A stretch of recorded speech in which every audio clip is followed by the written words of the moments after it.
Kal Kadosh Venichbad, soyez les bienvenus pour la poursuite de notre étude sur le Kuzari. Nous sommes dans le deuxième livre du Kuzari, dans le titre Louange d'Eretz Israël, et notre nouveau sous-titre, à savoir la pertinence du droit civil de la Torah, toujours dans l'édition de l'Ishma, dirigée ici, en l'occurrence, cette étude en français par le Rav Shaul David Bochko, pour le Kuzari, donc défense et illustration du judaïsme.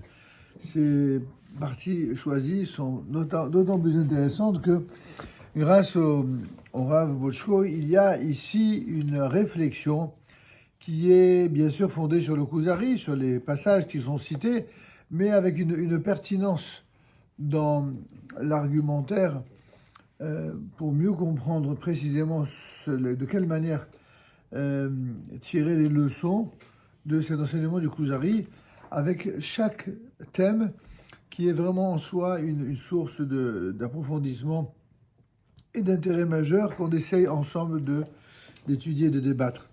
Donc, la pertinence du droit civil de la Torah. En effet, les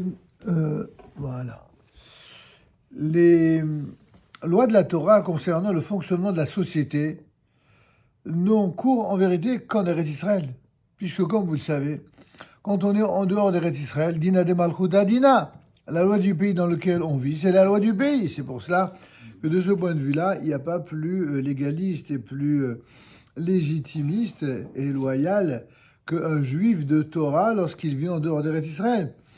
Alors, est-ce qu'un juif de Torah est loyal lorsqu'il vit en Eretz Israël, lorsqu'il y a un État juif? Ça, c'est déjà une très longue discussion politique et idéologique qu'on ne va pas mener, en tout cas dans le cadre de notre présente étude. Une chose est sûre, c'est que, a priori, d'après la Torah, toutes ces lois de la Torah concernant le fonctionnement de la chevra, de la société, eh bien, n'ont effectivement cours qu'en Eretz Israël. En dehors du pays, il n'existe pas au sens propre de société hébraïque. Bien sûr que le concept moderne de communauté juive ou communauté israélite sont des réalités d'exil, mais ce ne sont pas des sociétés hébraïques dans le sens, le klal Israël, il n'y a pas d'État dans l'État, dans la tradition juive. Un juif en dehors d'Israël, il doit respecter, je le répète, la loi du pays dans lequel il vit. Le Talmud, pour autant, dans Maseret Sanhedrin 31b, énonce l'enseignement suivant. Les juges ne peuvent infliger d'amende que dans le pays d'Israël. C'est-à-dire que la légitimité à imposer des amendes, des knassim, c'est que en Eretz Israël. La Torah, effectivement, prévoit que certaines infractions doivent donner lieu au paiement d'une amende. À quoi ça sert une amende? À décourager le contrevenant à recommencer, tout simplement. Cet enseignement talmudique restreint à cet égard la compétence des tribunaux qui sont situés à l'étranger. Même si ce tribunal est composé de juges ayant été ordonnés en Eretz Israël, c'est-à-dire ayant reçu la smicha en Eretz Israël, et donc a priori habilité à juger d'après les lois de la Torah, ce qu'on appelle le din Torah, il est déclaré incompétent pour juger des cas devant entraîner en principe le paiement d'amende, comme par exemple certains cas de viol ou de séduction, de dommages causés par un taureau ou un bœuf réputé non violent, n'est-ce pas? Ou alors le paiement du double de la valeur d'un bien volé imposé aux voleurs impénitents. Enfin, ceux qui ont fait avec nous le Daf Yomi, tout ça, c'est des choses qui vous sont très familières, notamment dans Baba Kama. L'analyse des détails des différents cas concernés par cette disposition dépasserait bien sûr le cadre de notre étude. Il nous suffira de constater que les lois de la Torah subissent elles-mêmes une limitation d'envergure puisque certaines d'entre elles, bien qu'elles ne concernent pas directement la terre d'Israël, comme par exemple les lois liées à l'agriculture, eh bien ne sont pas applicables en dehors du pays. En dehors d'Israël, la Torah est pour ainsi dire handicapée, elle est mutilée, puisqu'il n'est pas possible de sanctionner convenablement certaines infractions portant atteinte à la vie en société.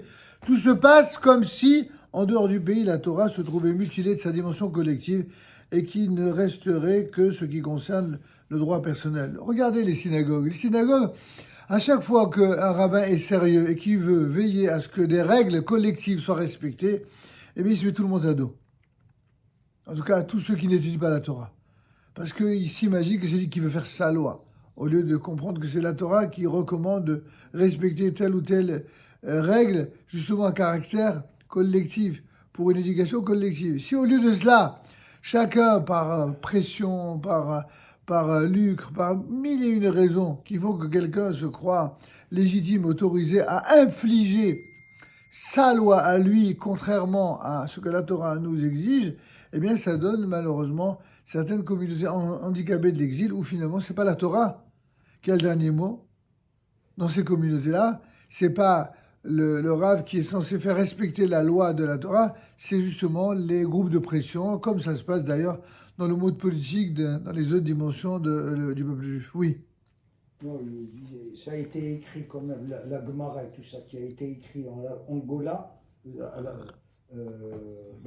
en Babylonie, et il écrit ça, on ne peut pas respecter toutes les lois Alors, d'Israël. Qu'est-ce qu'il y a d'étonnant? C'est pas la première fois. On avait vu il n'y a pas si longtemps que ce sont les mêmes rabbins du Talmud de Babylone qui disaient que celui qui vit en dehors d'Israël, c'est comme s'il vit sans Dieu. Ils n'ont pas dit ça pour eux dans le but de se désavouer. Ils ont dit cela dans le but de dire ce que c'est qu'un vrai rabbin. Un vrai rabbin, c'est celui qui dit ce que la Torah elle dit, même si quelque part ça risque de mettre en porte-à-faux. Ou alors de nuancer. Oui, mais il n'est pas en train de dire autre chose. Il dit pas. Pourquoi lui, le Rav Boshko lui-même, il a vécu en dehors d'Israël avant de vivre en Israël. Toute la famille Boshko et toute la famille Zini, toutes les grandes familles rabbiniques, elles ont toujours vécu pendant des siècles en Rousselare jusqu'à ce que Baruch Hashem, la plupart d'entre eux ont eu le sroud de monter. C'est pas parce que vous n'avez pas réalisé ce que la Torah nous demande encore que pour autant vous allez légitimer le fait de ne pas faire ce que la Torah elle demande. C'est ça la différence de quelqu'un qui est émet, qui est yachal. Au moins il reconnaît. Oui. Est-ce que justement, à partir de l'exemple qui dit sur l'application du droit, oui, on peut dire que c'est aussi une des explications de l'enseignement des Chachamim qui disent que tout celui qui vit en dehors de la terre d'Israël, c'est comme s'il n'avait pas de Dieu. C'est-à-dire qu'en réalité, en dehors de la terre d'Israël, il n'y a pas de dimension collective. Parce qu'on peut associer on peut associer l'idée de divinité à la dimension collective. Et quelqu'un qui dimension collective de la nation, Mechila. Il y a une dimension collective, j'ajoute de la nation, parce que tu pourrais quand même dire que dans une synagogue, dans une communauté, il y a quand même une dimension collective. Oui, non, bien sûr, mais c'est pas du klal, quoi. Voilà, je suis d'accord. C'est pas la dimension collective du klal Israël, évidemment. Et ça explique effectivement que les lois qui sont applicables à l'extérieur d'Eretz Israël, effectivement, ce sont des lois qui ne concernent que peut-être les problèmes de responsabilité individuelle. Mais pas de société. Mais pas sociétaux, comme notamment, parce que finalement on pourrait dire que les lois auxquelles il fait référence là, ce sont ce qu'on pourrait parler en France par exemple, ce sont les lois pénales. Tout ce qui est là pour punir, c'est le droit pénal, quoi. Oui. Donc là, le droit pénal, entre guillemets, de la Torah, il ne s'applique pas en dehors de l'État d'Israël. Non. Parce qu'il n'y a pas cette dimension collective. Parce qu'il n'y a pas de dimension collective. D'ailleurs, je vais vous dire mieux que ça. Je vais vous dire mieux que ça. Le contraire est même vrai par rapport à la loi civile. Vous savez bien que certains de Clermont-Tonnerre qui disaient dans l'hémicycle, les Juifs en tant qu'individus, tout, en tant que nation, rien. Que lui-même, il avait compris, et ce qu'ont compris d'ailleurs tous les nationaux. Aujourd'hui, vous savez, certains courants idéologiques ont fait de la nation un gros mot.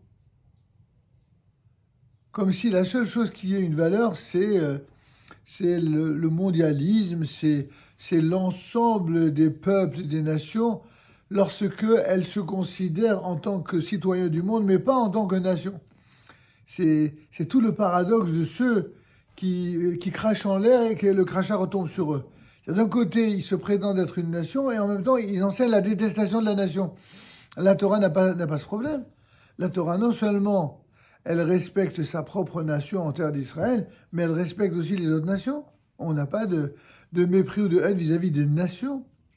Ah, évidemment, si les nations s'unissent pour s'en prendre à la nation d'Israël, c'est autre chose. Mais vous voyez, le paradoxe, c'est ce qu'on a vu dans les récents événements. D'un côté, les nations du monde, il y a encore une semaine, elles étaient toutes là pour condamner Israël.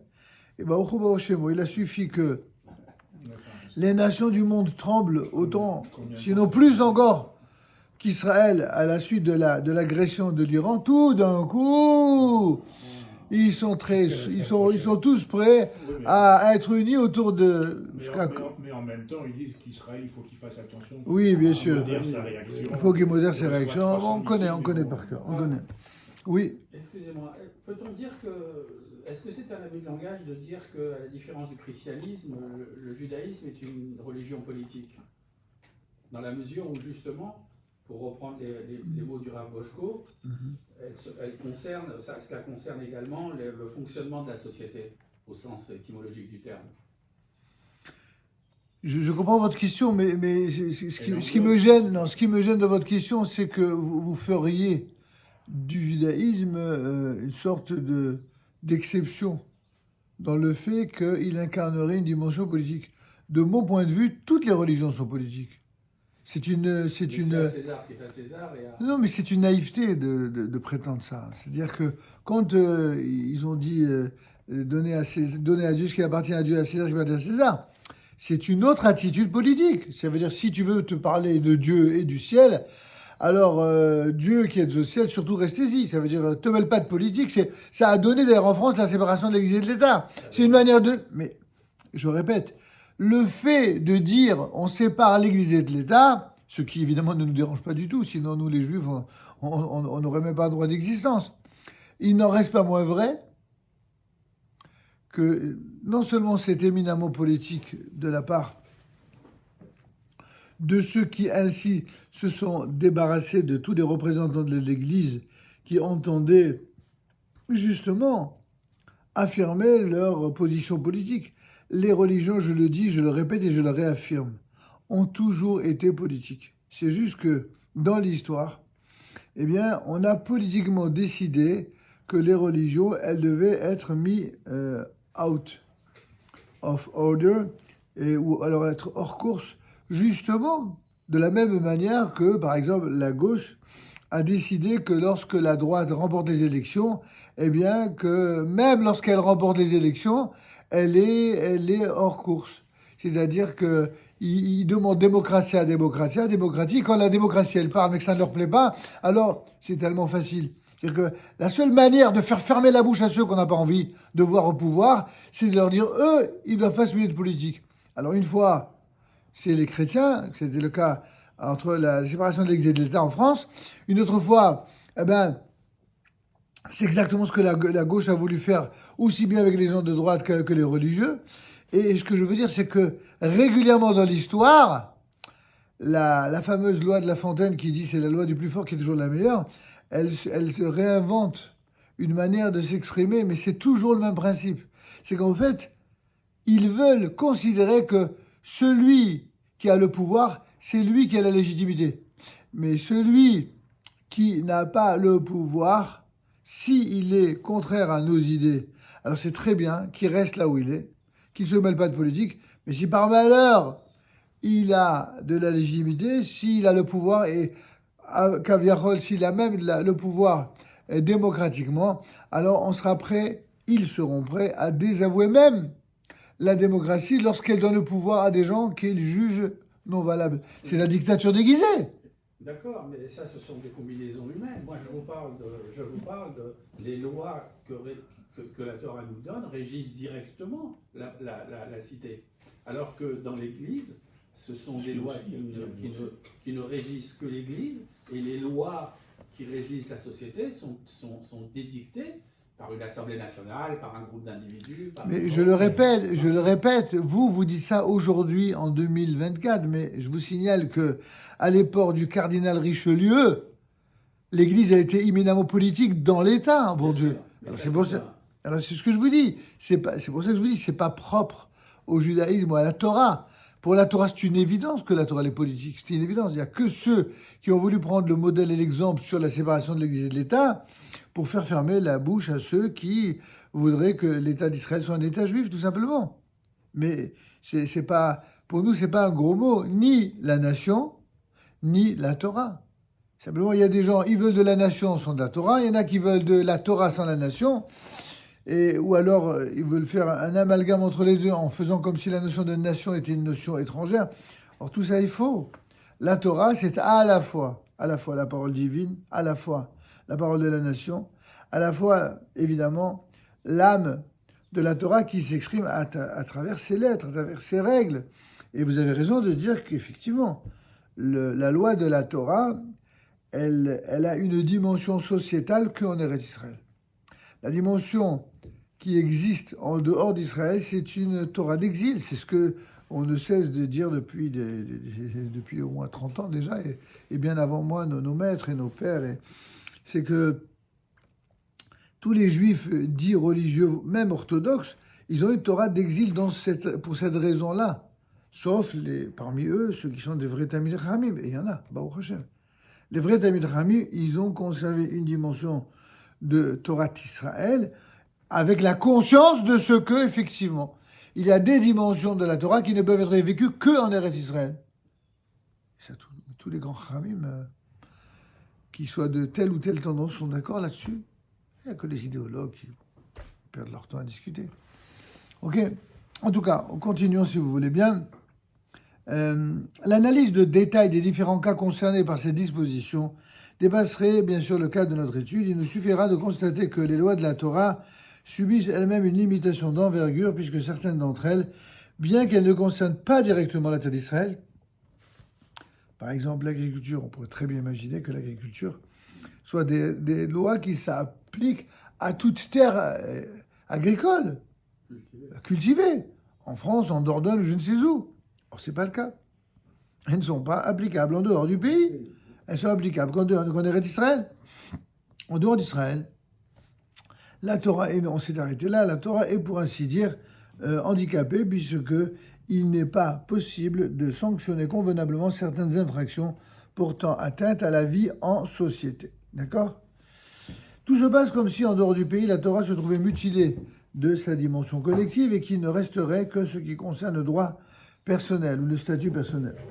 Eh bien, tout un chacun est soumis à toutes les obligations de la Torah, mais elle n'a, pour ainsi dire, pas d'autorité dans le domaine touchant à l'existence et au fonctionnement d'une société en tant que telle. Les communautés de l'exil ont fonctionné à l'abri de dispositions prises localement par leurs rabbins et leurs magistrats, mais ces dispositions ont de ce fait le statut de loi rabbinique, c'est-à-dire les lois de Rabbanan.